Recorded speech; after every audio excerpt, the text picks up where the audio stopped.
دوستو ہمارے چینل پاک ویوز ٹی وی کو سبسکرائب فرمائیں، شیئر فرمائیں اور لائک فرمائیں. شکریہ. بسم اللہ الرحمن الرحیم. الحمد للہ رب العالمین والصلاة والسلام علی خاتم النبیین اما بعد. پاک ویوز ٹی وی محمد منشا. السلام علیکم جی، کیسے ہیں جناب؟ اس پروگرام میں ہم بات کرتے ہیں فیصل ایدھی کی، جو انہوں نے حالیہ چندہ دیا وزیر اعظم پاکستان کو کورونا فنڈ کے حوالے سے. ایدھی فاؤنڈیشن ظاہر ہے آپ سب جانتے ہیں کہ جناب عبدالستار ایدھی مرحوم اس کے بانی ہیں، اور یعنی جو دنیا کی سب سے بڑی چیریٹی کی آرگنائزیشنز ہیں ان میں شامل ہیں، اور بڑا یعنی ان کا نام ہے، بڑی کامیابی سے وہ اپنے آپریشن سے انجام دے رہی ہیں. پوری دنیا سے چندہ اکٹھا کرتے ہیں، لیکن ظاہر ہے فطری طور پر سب سے زیادہ جو چندہ دینے والے لوگ ہیں وہ پاکستانی ہی ہیں، اندرون ملک ہوں یا بیرون ملک ہوں. تو انہوں نے جب یہ منظر دیکھا کہ وزیر اعظم پاکستان جناب خان صاحب کے جو کرونا وائرس فنڈ ہے اس میں فیصل ایدھی صاحب جو ہیں وہ ایک چیک دے رہے ہیں، موسٹ پروبیبلی شاید 1 کروڑ روپے کا. تو اس پر بہت ساری لیدے ہوئی، بہت سارے لوگوں کو تحفظات ہیں، اعتراضات ہیں. بریفلی سپیکنگ یہ کہ لوگوں کا جنرلی آئیڈیا یہ ہے کہ ہم نے چندہ یا جنہوں نے بھی چندہ دیا وہ ایدھی فاؤنڈیشن کو دیا، اور وہ اس بات سے یعنی اس بات پر بیسڈ تھا کہ ایدھی فاؤنڈیشن والے اس کو استعمال کریں گے. ظاہر ہے جب کسی تنظیم کو یا فرد کو کوئی چندہ دیتا ہے تو اس میں جو انٹرنل ایک ٹرسٹ ہے ان ڈونر میں اور ڈونی میں، یعنی جو چندہ دینے والا ہے اور جو لینے والا ہے، ان میں ایک یونیک ٹرسٹ ہے. یہ ظاہر ہے اوور نائٹ بلڈ اپ نہیں ہوتا، اس پر بڑا ٹائم لگتا ہے، اور اس میں بہت سارے فیکٹرز انوالو ہیں. تو وہ گویا ایک یونیک ریلیشن شپ ہے، اور وہی موٹیویشن ہے اس شخص کے ذمے وہ امانت لگانے کا کہ اس پر ان لوگوں کو اعتماد ہے. اب کیا اس کی جگہ کوئی دوسرا آ سکتا ہے؟ عام طور پر یعنی ایک لیگل کنسیپٹ کے حوالے سے جب آپ کسی پروفیشنل سے، اگر اس کو بھی آپ پروفیشنل کاؤنٹ کریں، ایک بالکل ایکڈیمک سینس میں بات کر رہا ہوں، مثلاً آپ کسی ڈاکٹر سے کوئی خاص کنٹریکٹ کرتے ہیں کہ آپ یہ بیماری جو ہے اس کا علاج کریں، یا بالفرض کوئی سنگر ہے آپ اسے کہتے ہیں کہ آپ نے یہ فنکشن کرنا ہے. تو عام طور پر کیونکہ اس میں پرسنل یونیک سکلز ہیں جو یونیک ہیں، یونیک کا مطلب یہ ہے کہ وہ ریپلیسیبل نہیں ہیں، وہ ایک خاص ان کی ریپوٹیشن ہے، اس پر بیسڈ ہے. کوئی یہ نہیں کہہ سکتا کہ چلو میں نے آپ سے کنٹیکٹ کیا تھا یہ فنکشن کرنے کا، میں نہیں اب یہ آ جائے گا، ایسا نہیں ہوتا انلیس کہ وہ پہلی پارٹی ایگریڈ ایکسپریسلی ہو جائے کہ ٹھیک ہے ہم آپ کی جگہ یہ ایکسیپٹ کر لیتے ہیں. لیکن وہ آربیٹریریلی جو ایک پارٹی ہے وہ اس کو ریپلیس نہیں کر سکتی. مطلب یہ ہے کہ ایک بڑی نازک سی، بڑی یونیک سی اس میں ریلیشن شپ ہوتی ہے، اور جس کو چندہ دیا جاتا ہے یا جس سے کنٹریکٹ ہوتا ہے، چندہ دینا بھی گویا ایک ان ریٹن کنٹریکٹ ہے، بلکہ اگر ریٹن بھی سمجھیں اس لیے کہ چندہ لینے والی تنظیم عام طور پر اس کی فاؤنڈنگ ڈاکومنٹس ہوتی ہیں، بائی لا اس کو اس طرح سمجھا جاتا ہے، اور وہ ایک لیگل اینٹیٹی ہوتی ہے. تو وہ گویا اس کو آپ سمجھ سکتے ہیں کہ ان کی جو فاؤنڈنگ آرٹیکلز ہیں وہ ایک طرح کا کنٹریکٹ ہے.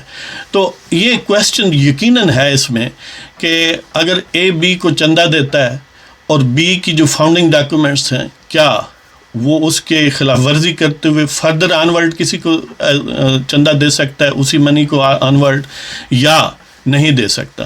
جہاں تک جو تیسری شخصیت یا تنظیم ہے اس پر اگر پہلی تنظیم کا ٹوٹل کنٹرول ہو تو پھر تو ظاہر ہے کوئی مسئلہ ہی نہیں ہے کہ پھر وہ پریکٹیکلی ان لوگوں کے ہاتھ میں رہے گا، لہذا اس پر کوئی کویسچن نہیں اٹھایا جا سکتا. لیکن موجودہ صورتحال میں فیصل ایدھی نے یقیناً عام ڈانرز کے پیسے جو ہیں وہ ایک تھرڈ گروہ کے ہاتھ میں دیے، وہ بے شک وزیر اعظم پاکستان ہی کیوں نہ ہو، اس لیے کہ اگر ڈانرز چاہتے تو اسے ڈائریکٹ دے دیتے. یعنی اب عطیت دینے والوں پر کوئی پابندی تو نہیں ہے نا کہ وہ اب دے دیں. کرونا وائرس فنڈ جو وزیر اعظم خان صاحب کا ہے، عیدی والوں کو کیا ضرورت ہے؟ یعنی اس میں یقیناً یہ تفضات ہیں اور یہ سکم ہے کہ اگر کوئی ایک چیریٹی جو اس کی فاؤنڈنگ ڈاکومنٹس کے مطابق چیزیں ہیں اور اس کی جو ایک ریپوٹیشن ہے اس بیس پر چندہ لیتی ہے لوگوں سے، تو پھر جو جنرلی ان کا ٹریک ریکارڈ ہے، جس انداز سے وہ خرچ کرتے ہیں، جن ہیڈس پر خرچ کرتے ہیں، ان کو براہ راست ہی بہرحال خرچ کرنا چاہیے. کسی بھی ایسے سیٹ اپ میں جو ان سے بالکل آزاد ہو، اس کو دینا یقیناً کویسچنیبل ہے. یہ اخلاقی طور پر بھی کویسچنیبل ہے، ایون قانونی طور پر بھی کویسچنیبل ہو سکتا ہے. اس لیے ایک خاص طور پر یعنی موجودہ صورتحال میں وزیر اعظم صاحب جو ہیں وہ ظاہر ہے ان کا ایک پولیٹیکل سٹیٹس ہے، تو ایک چیریٹی کو اس طرح اس انداز میں، ہاں یہ تو ہو سکتا ہے کہ ان سے پوچھ لیں کہ ان ایریاز میں آپ کو تعاون کی ضرورت ہے، تو عیدی فاؤنڈیشن ان ایریاز میں، وہ ٹیریٹری بھی کوئی جغرافک لوکیشن ہو سکتی ہے یا ادروائز کوئی خاص شعبہ ہو سکتا ہے کہ اس میں ہمیں زیادہ ضرورت ہے کہ وہ اس میں کر دیں. مثلاً یہ ہے کہ وہ کہیں کہ ڈاکٹروں کے پاس کمی ہے اکوپمنٹس کی، آپ خرید کے ان کو دے دیں. لہٰذا اگر عیدی فاؤنڈیشن والے اس طرح خرید کے ڈاکٹرز کو براہ راست دے دیتے ہیں تو ظاہر پرفیکٹ، اس میں کسی کو اعتراض اور تفضات نہیں ہوں گے، نہ ہونے چاہیے. لیکن اس طرح ایک دوسرے سیٹ اپ کو انڈیپینڈنٹلی دے دینا یقیناً کویسچنیبل ہے. لیکن یہ ساری باتیں کہنے کے باوجود جب ایک پولیٹیکل ایٹماسفیئر بڑی پولرائزڈ ہو تو اس وقت مزید احتیاط کی ضرورت ہے، خاص طور پر جن کا گڈ نام ہے، جن کا ظاہر ہے فیصل عیدی صاحب کا یا عیدی فاؤنڈیشن کا. جب فیصل عیدی صاحب سے یہ ٹویٹر پر ان کی ویڈیو اویلیبل ہے، یہ سوال کیا گیا تو وہ بڑے رکھے انداز میں وہ کہتے ہیں کہ ہم دیکھیں حکومت سے لڑ نہیں سکتے، یعنی ہمیں لڑنا نہیں چاہیے. اب دیکھیں جو ڈونرز ہیں وہ یہ نہیں کہہ رہے کہ تم لڑو ان سے جا کے، وہ صرف یہ گزارش کر رہے ہیں کہ یہ فردر آنورڈ چندہ جو ہے اس طرح دینا ان کو تحفظات ہیں. تو یہ تحفظات بھی بالکل جائز ہیں اور فیصل عیدی صاحب کی یہ وضاحت اتنی ریزنیبل نہیں ہے، کوجنٹ نہیں ہے. لیکن اس کے ساتھ جو میں عرض کرتا ہوں وہ شاید اس سے زیادہ وہ یہ ہے کہ ظاہر ہے فیصل عیدی یا عیدی فاؤنڈیشن کی بڑا اچھا نام ہے، ان کا ٹریک ریکارڈ ہے، سب کچھ ہے. اگر انہوں نے 1 کروڑ روپیہ چندہ دے ہی دیا وزیر اعظم صاحب کو تو خیر ہے، اس پر کوئی بہت زیادہ یعنی ان کے متعلق علم نہیں پیدا ہونی چاہیے. اس لیے کہ جہاں پر بہت سارے اچھے کام ہیں، اگر کوئی ایک آدھا ایسا کام ہے جس پر کوئی کویسچن اٹھا سکتا ہے تو خیر ہے، اس کو تھوڑا یعنی لیٹیچیوڈ ہونا چاہیے. بیسٹ تو یہ تھا کہ خان صاحب اس چندے کو اوائڈ کرتے. اس طرح ایک اعتراض خان صاحب پر بھی نسبتاً کم ہو جاتا اور ایک بڑی معتبر اور مفید چیریٹی جو ہے وہ اس پر لوگوں کو تحفظات پیدا نہ ہوتے.